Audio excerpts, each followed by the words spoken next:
최근에 제가 재미있게 읽고 있는 책이 있는데 그 책 덕분에 세상을 경험하는 시각이 많이 달라지고 있어요. 우리 각자 사랑에 대한 정의가 다르다는 건데요. 책에서는 어떤 이야기를 하는지 읽어드릴게요.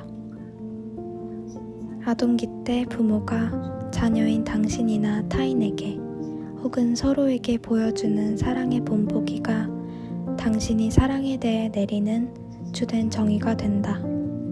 이것이 감정적 각인의 자연스러운 결과이다.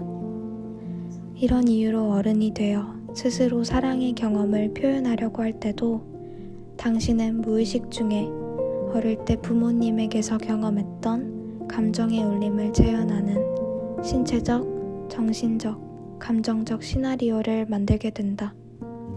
이 울림은 반드시 편안하거나 유쾌하지만은 않다. 단지 어릴 때 경험했던 것과 비슷하기 때문에 당신에게 친숙하게 느껴질 뿐이다. 예컨대 어릴 때 당신이 사랑을 필요로 하는 상황에서 학대를 당했다고 하자. 그러면 이 학대와 관련된 느낌의 울림이 당신이 아동기 때 지녔던 사랑에 관한 정의의 일부를 이룬다. 그 결과 당신이 어른이 되어서 사랑을 필요로 한다고 느낄 때마다 당신은 어느 시점에 가서는 이처럼 학대하는 울림의 느낌이 나타나는 경험을 지어내게 된다.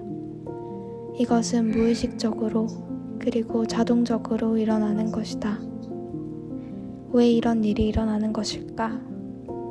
왜냐하면 이것이야말로 각인된 감정이 당신에게 인식시키려고 하는 그 사랑을 얻을 수 있는 당신이 아는 유일한 방법이기 때문이다. 그러나 그리하여 결국 당신이 받는 사랑은 그 조건부적인 성질 때문에 오히려 당신에게 아픔을 주고 만다. 현재 의식의 당신은 이렇게 물으리라. 내게는 왜 이런 일이 자꾸만 일어나는 걸까?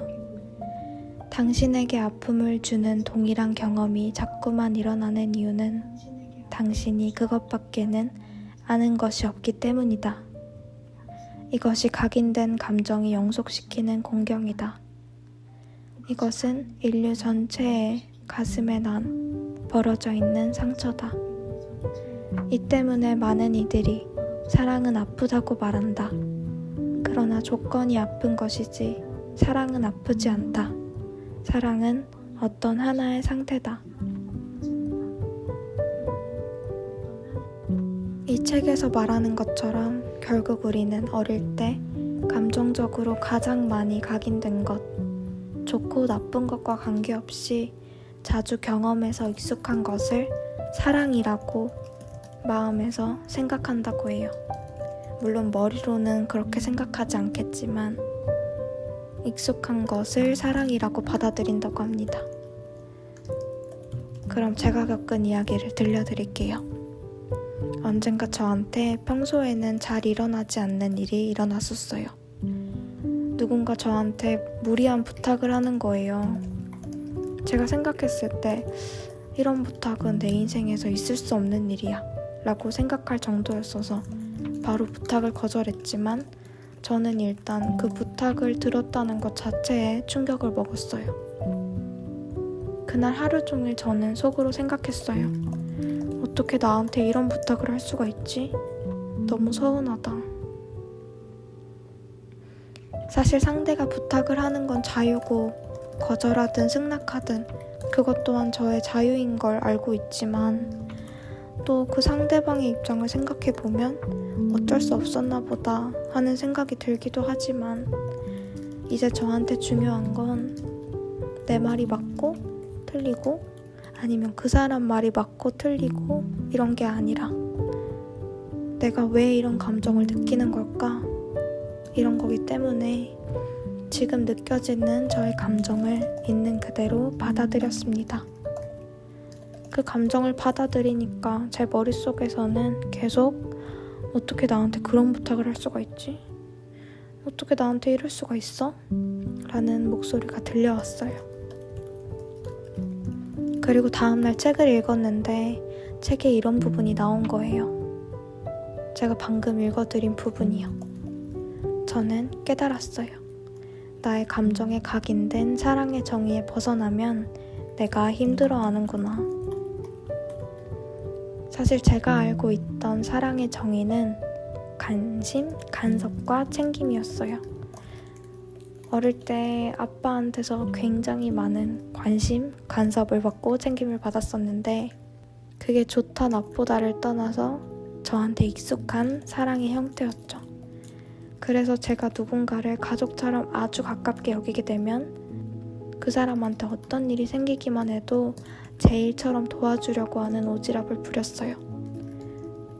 도가 지나치게 되면 제가 대신 해결해 주려고 하거나 그래서 책임감을 과도하게 느끼기도 하고 또 상대방이 상대방의 속도에 맞게 나아가는 걸 제 입장에서는 답답하게 보기도 했어요. 사실 그 점은 제가 예전부터 알고 있던 거라서 평소에 인지하고 많이 통합해 나갔는데 이번 일 덕분에 완전히 새로운 걸 깨달았습니다. 바로 부담을 주지 않는 것, 이것도 제 감정에 각인된 사랑의 한 종류라는 걸요. 저는 저에게 부담을 주지 않으시는 엄마의 양육 방식이 어릴 때부터 차곡차곡 쌓여져서 익숙해졌기 때문에 저는 누군가한테 부담을 주지 않을까 남들보다 조금 더 깊이 생각해서 배려하는 편이고 사실 그게 좋게 바라면 배려심이지만 나한테 힘들게 작용하면 너무 남 생각을 많이 해서 안 해도 될 고민까지 하고 스스로를 너무 피곤하게 만든다는 거예요. 사실 이런 제 모습이 불편하면 정도를 조절하면서 바꿔나가면 되겠지만 사실 저는 이 정도의 배려심을 가지고 남들을 대하는 게 딱히 불편하지 않고 또 주변 사람들이 저의 이런 배려심을 당연하게 여기지 않고 감사히 받아주기 때문에 별 문제 없이 살고 있었어요.